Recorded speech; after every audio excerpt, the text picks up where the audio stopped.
We already have a Space Force.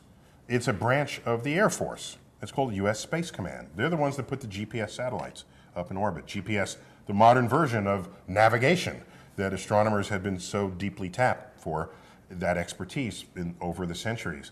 And so what this would do is it would take all these activities from the Air Force and move it over into a separate umbrella, and that would be the Space Force. And I would, if you're going to do that, I'd throw in a couple of extra things. Throw in asteroid defense.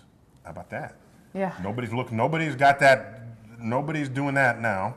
How about cleaning up space debris? Because if I'm going to conduct commerce in space, I don't want loose bolts hitting my satellite as I try to conduct business. So a Space Force is not a crazy, just because it came out of Trump's mouth doesn't make it a crazy idea. You should evaluate everything on its own. And not only that, the Air Force, are you questioning that we have an Air Force? Probably not. So it makes complete sense. Pilots are different from infantry. The engineers that design aircraft are different from the engineers that design tanks. So of course you have a separate branch. It wasn't always separate. The Air Force used to be a branch of the Army, Army Air Force, throughout the entire Second World War. Then people realized these are different needs, so you make a different branch.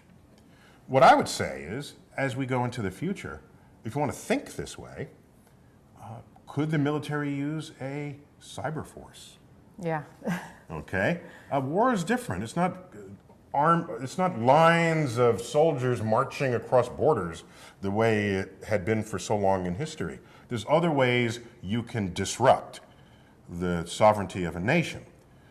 You can take out their satellite communication system. You can take out their navigation system. So space, not as a place where there's weapons, but as a place where you have reconnaissance and other things that are sensitive to warfighting, there's a need to protect those assets.